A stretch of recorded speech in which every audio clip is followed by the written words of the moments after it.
Hi there. Drop in the comments where you're listening from.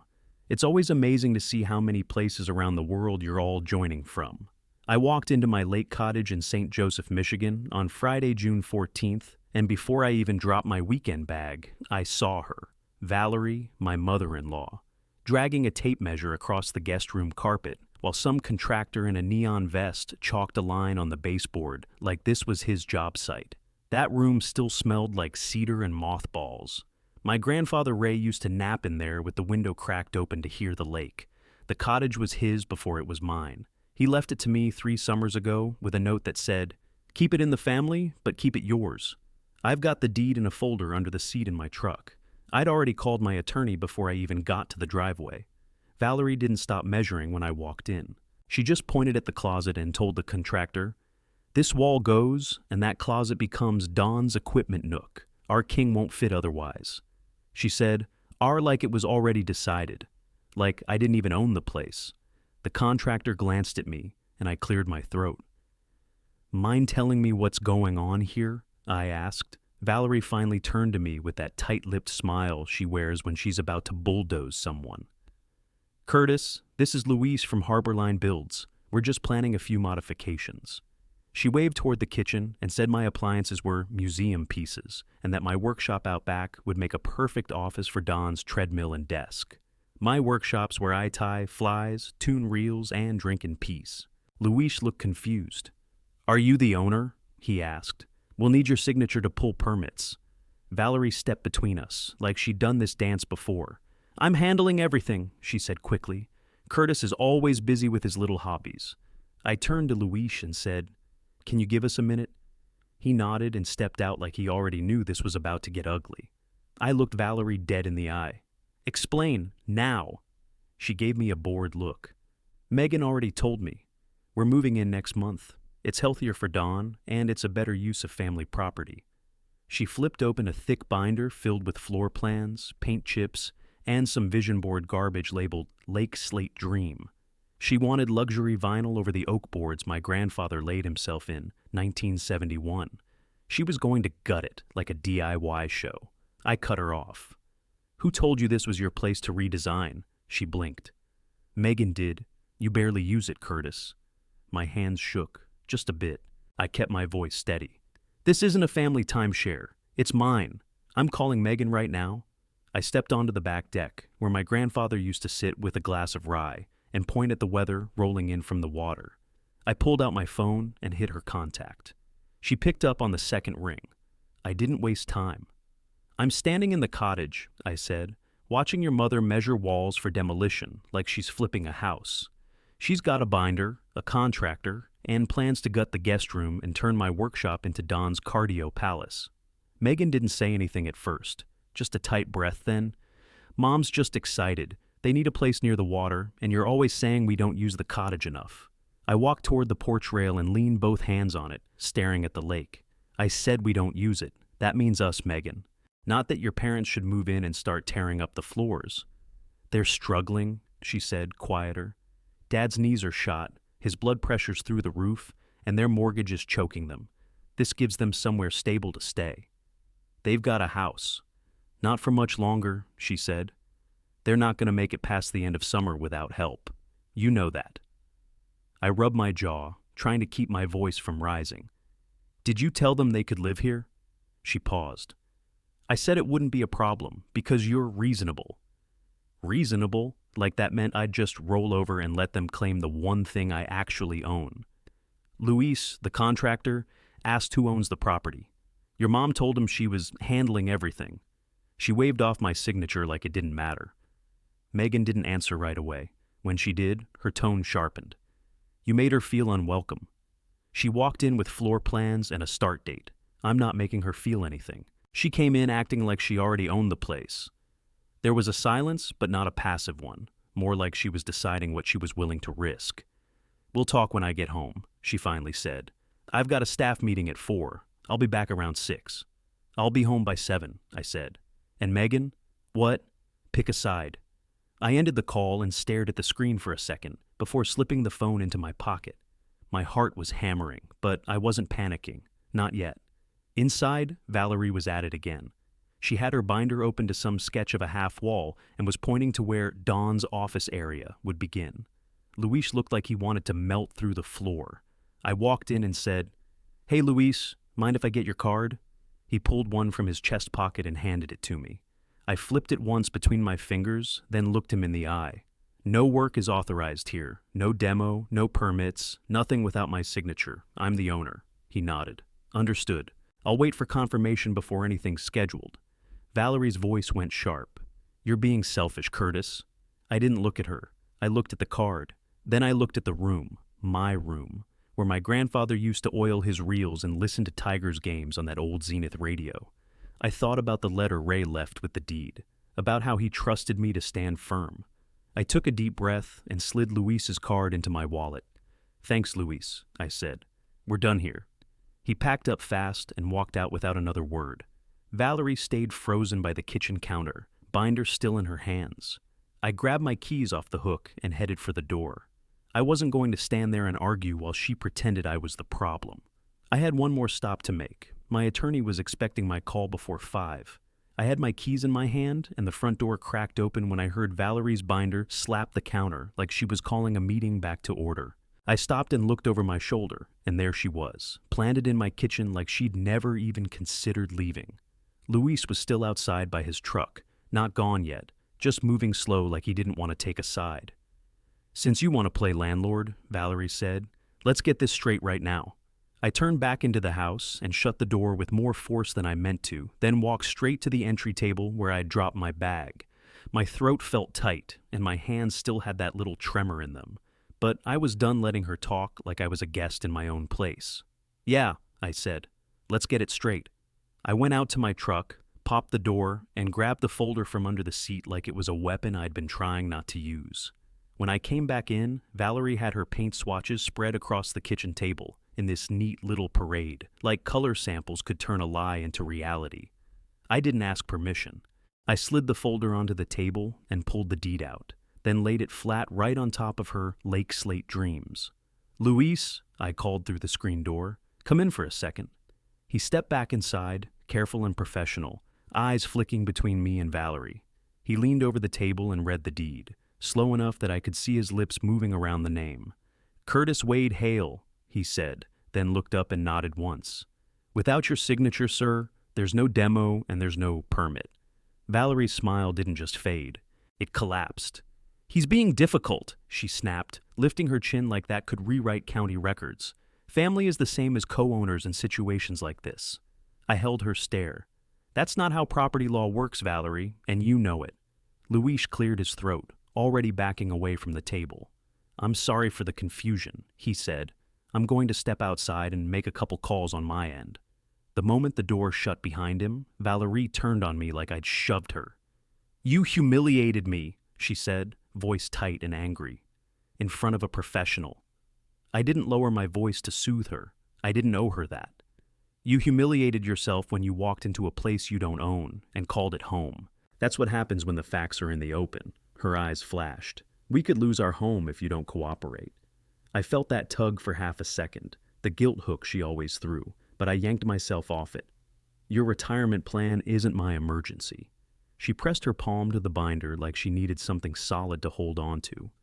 "We treated you like a son." I let out a sharp breath that wasn't a laugh. "You treated me like a spare wallet with a lakeside view." Valerie grabbed the binder, papers sliding, paint chips fluttering onto the floor. "Dawn is going to hear about this," she said, "and Megan will fix it." I walked her to the door and held it open. "Drive safe," I told her, "and don't come back without an invitation." After she stormed off, I called my attorney again and told him I wanted a written notice drafted that afternoon. No entry without permission, no contractors, trespass warning on file. Then I walked room to room, touched the door trim my grandfather carved with his pocket knife, and made the call in my head as I headed back to the truck. I was changing the locks today. Outside, I slid Luis's card into my wallet and left him a voicemail as I started the engine. "I appreciate the professionalism. Do not schedule anything here without me," I said, then pulled out toward the choppy water.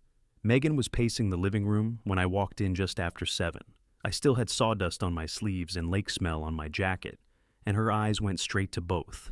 She didn't wait for me to speak. Mom called crying, she said. She said you threatened her. I dropped my keys in the bowl by the door and looked her dead in the face. No, I told her the truth, and I showed her the deed with my name on it. She crossed her arms. They're desperate, Curtis. They're running out of options. They made choices. Nobody forced them to retire early, overspend, or buy a house they can't carry. That's not desperation. That's poor planning. Her shoulders tensed, but I didn't back off. Did you give away my cottage? She rubbed her forehead, like the answer was too heavy for her mouth. Back when Don's company hinted at a buyout, maybe 6 months ago, I told them it was there if needed. I didn't think it'd go this far. You don't offer something that doesn't belong to you, especially not something tied to a dead man and every good summer memory I have left. It would still be ours, she argued. You'd still technically own it. Technically? I laughed once hard. Your mom was talking about ripping out walls and replacing appliances. She called it our king bed. Technically isn't how she's acting. Megan's voice cracked. Do you expect me to just watch them fall apart while we sit on a fully furnished cottage? No, I said. I expect you to talk to me before you hand out my property like a gift basket. She opened her mouth, then stopped. Her arms dropped, and when she spoke again, her voice had dropped too. Your parents are gone, Curtis. We're your only family now. That one hit harder than I wanted it to. I looked away for a second, took a breath. Exactly. That's why this place matters. It's the last real thing I've got with his name still on it. It's not just a building to me. We stood in that awful silence where no one wants to blink first. Then I said, we'll help them, but not by handing over the one thing I've actually held on to. We fix what can be fixed. Budget help, advice, even short-term support. But the cottage? No. Megan sat down, slowly, like the air had left her. She looked at the floor. So what now? Letter goes out tomorrow. Locks change now. And no more of this backdoor decision-making. We keep this in the open. No whispers, no favors handed out behind backs. She didn't argue, just nodded, quiet. I pulled out my phone, sat at the kitchen table, and typed out the email that needed to be written. Subject line, property use and access, clarity moving forward. I laid it all out. Who owns the property, the boundaries, and that future visits require explicit permission. I CC'd Valerie, Dawn, Megan, and Rowan because nobody gets to pretend they didn't know. When I hit send, Megan looked up. Why'd you copy my sister? Because sunlight keeps everyone honest. She didn't like it, I could tell, but she didn't argue. I picked up my pillow and walked it down the hall to the guest room. We both needed a night with space between us, and no more pretending this was just a misunderstanding. The email I sent didn't sit quiet for long. Valerie fired back the next morning with a novel about how I was turning my back on family and hoarding wealth while others suffer. That was just the start. Over the next 9 days, she sent 11 messages, each one with more heat than the last, packed with guilt trips, passive-aggressive digs, and Bible verses about generosity she clearly didn't live by. Don didn't email, he called, every night. Not to me, he called Megan, told her he was deeply hurt by my tone, said words like betrayal, selfish, and after all we've done. Megan barely talked after hanging up. She just sat at the table and stirred her tea like it might give her answers. On day 3, Rowan called me, said she wanted to mediate, as the calm sibling. That lasted 2 minutes before she laid it out plain. Long-term lease, key set, limited renovation rights, and seasonal flexibility. I told her no keys, no lease, no renovations. I said the only thing I'd consider was short-term supervised stays. Maybe a long weekend here or there. But nothing that touched the title, nothing that smelled like residency. She said I was being harsh. I said I was being the owner. That same day, my attorney sent out the formal notice, certified mail and email, trespass warning, contractor notification, and a copy filed with the township's permit office. The deed was scanned and attached. No wiggle room. The following Tuesday, I drove back to the lake alone. I changed every lock, deadbolts, shed, back door, even the one on the old storm cellar nobody uses. I replaced the alarm panel and added 2 cameras, one above the front stoop, one watching the drive, battery backup, cloud storage, motion alerts. I wasn't messing around. In town, I printed the deed at the UPS store and bought a cheap wood frame from the hardware aisle across the street. Back at the cottage, I hung it beside the kitchen doorway, right where Valerie had laid out her paint swatches like she owned the place. Now, anyone walking in would see exactly whose name mattered. I called Luis from the porch, thanked him for staying professional when things got weird. He said no worries, they'd blocked the address in their system and flagged it for ownership disputes. Said if anyone tried to schedule again, I'd be the first to know. That week, Megan kept to the guest room. We barely spoke. I didn't push. I stuck to what I could control, my work hours, the cottage, the locks, the inbox. Under the anger, something heavier started setting in. Not fear, not regret, just tired. Tired of defending the fact that my family tree had thinned to a single branch. And I was the only one left who cared about keeping it alive. By day 10, the email tempo slowed. By day 11, they changed tone. Valerie started writing about how she understood my concerns and just wanted peace. It wasn't peace, it was strategy. I didn't respond. I just saved every word in a folder called Cottage Pressure. I knew what was coming next. When people stop yelling, they start revealing. And when money's the problem, the truth always finds its way to the surface. 2 weeks after the email flood slowed down, Megan dropped a stack of papers on the kitchen table like they were junk mail. I looked at her, then at the pile. Bank letters, credit reports, a line of credit statement, and some handwritten numbers that looked like Dawn's. "They gave me this yesterday," she said. "He made it sound like no big deal." I spread them out, one by one. The damage was obvious. Store cards at max, cash outs from personal loans, a home equity line nearly tapped out. Auto pay minimums stacked like sandbags against a storm that already broke through. I muttered under my breath. "They're not just in a rough patch. This is sinking." Megan nodded, eyes fixed on the paperwork like it might rearrange itself into something more hopeful. "They were planning to leave their place within weeks. If rates go up even a little, they're done." She slid one more paper toward me, an email printout. Lender info at the top. Bottom line said, "Reverse mortgage inquiry. Subject property, St. Joseph." I blinked. They tried to use the cottage? She didn't answer right away, just sat down slow, like her body already knew where this was going. I read the note again. They had listed the lake address, claimed to be co-owners, claimed I had already agreed. My mouth went dry. I dropped into the chair across from her and ran a hand over my face. "Did you know about that part?" She looked me in the eye, red and tired. "No. I thought it was just about them living there. I swear." I believed her, but the damage was already planted. "This is why people protect titles," I said. "Not because they're cold, but because someone always thinks they can borrow what doesn't belong to them." "I'm sorry," she said, softer this time. Not just to smooth it over. She meant it. "I really didn't know." I leaned back and stared at the ceiling for a second, breathing through the weight of it. "Okay, here's what we can do. Budget help. Sit down with a counselor, maybe a planner. If they list their house, maybe short-term rent support while they figure it out." She didn't speak, just listened. "But the cottage," I continued, "is off the table forever. Not as collateral, not as a mailing address, not as anything but what it already is, mine, and only open by invite." Megan nodded slowly. "I want to be there when we tell them, face to face." I looked at her. "Good. It should come from both of us." She got up and poured herself a glass of water with her back to me. I let her have the quiet. Sometimes nothing said is better than the wrong thing said. That night, I scanned the lender's name from the email and sent everything to my attorney with a note. Lender contact, false claim of co-ownership, reverse mortgage inquiry, need this flagged. He replied within 10 minutes. "Good instincts. Keep documenting." I shut the laptop and stared at the dark window above the sink. My reflection looked tired, but not uncertain. That night I slept better than I had in 2 weeks. Not because anything was fixed, but because now, finally, everything was on paper. We met at a coffee shop off Red Arrow Highway on Tuesday, July 2nd, public enough to stay civil, neutral enough that nobody could pretend it was their turf. I brought the folder, laid the documents flat on the table while Don stirred sugar into his coffee like he didn't know what was coming. I pointed at the reverse mortgage inquiry and said, "Did you tell a lender you own my cottage?"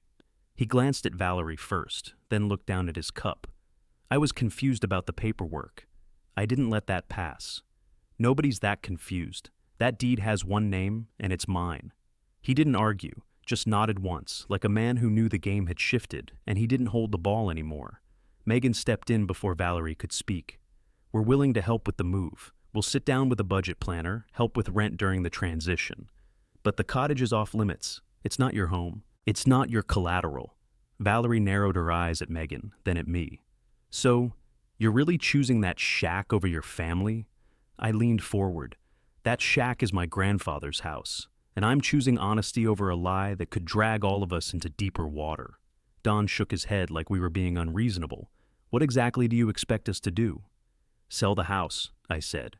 "Downsize, cut the credit cards, stop using new loans to hide the old ones. Live inside what you've got." I slid a printed page across the table. "We're offering 3 months of rent support for a smaller place. That comes with receipts and a written plan, nothing open-ended." Valerie looked like I'd just handed her a court summons. "This is humiliating," she muttered, folding her arms. "No," I said. "Humiliating is trying to leverage someone else's property to crawl out of a hole you spent years digging." Megan didn't flinch, didn't fidget. She stayed calm and didn't walk it back. That mattered. I could see it land on Valerie. The balance had changed, and she wasn't pulling Megan back with her. Nobody touched their muffins. Nobody reached for a refill. We sat there for another awkward minute before Megan stood up. I followed. We left without hugs or fake smiles. On the way to the register, I dropped a card on the check and told the hostess to add $20 for the server, who had the misfortune of refilling mugs during one of the tensest scenes that cafe probably saw all week. Back in the truck, Megan buckled in and wiped at her eyes. No sobbing, no breakdown, just silent tears that rolled and didn't stop right away. I kept my hands on the wheel and my mouth shut. Not everything needs a speech. That night, we didn't get any calls, no emails, no texts. Silence isn't the same as peace, but sometimes it's the only way peace gets a chance to grow. Over the next 10 weeks, July 3rd through September 10th, Valerie and Don sold off their living room furniture, posted their house for sale, and moved into a 2-bedroom condo in Niles that smelled like fresh paint, recycled air, and HOA rules. Megan helped with some of the paperwork. I helped by staying out of the way. Nobody said the word sorry, at least not to me, but the group thread got quiet. The retirement at the lake talk dried up. The little winks and jokes about claiming a room vanished like they'd never happened. Most Fridays, I drove back to the cottage. I didn't tell Megan every time. I didn't have to. I'd get up early, grab my tools, and hit the road while the town was still stretching. I tied flies in the workshop, cleaned out a few rod guides, and rebuilt an old scarred-up Evinrude carburetor I'd picked up at a yard sale. It wasn't productive in the financial sense, but I left every weekend lighter. On one of those visits, I stopped by the township office and had the permit clerk add a permanent file note. No permits issued for the property without my signature, on paper, in person. I even attached a copy of my driver's license to match the deed. The clerk looked at me like he'd seen this kind of drama before. That same frame deed stayed where I'd put it, hung beside the kitchen doorway, right where Valerie's color swatches used to be. I'd walk in, glance at it, and feel my feet settle. Megan asked me if I'd be willing to try counseling. I said yes, right away. Not because I thought it would fix everything, but because I was done letting silence turn into resentment. I told her flat out, the issue's not just your parents. It's us not saying hard things when they needed to be said. That first session wasn't magical. No breakthroughs, no hugs in the parking lot. But it did one thing right. Our counselor asked, if you don't draw boundaries, who do you trust to draw them for you? That question stayed with me. Back at the lake, I started scanning the place for weak spots. A loose window latch, a deadbolt that clicked too easy, a gap under the shed door. I replaced what needed replacing. I wasn't paranoid. I was realistic. Some people take no as a delay, not a decision.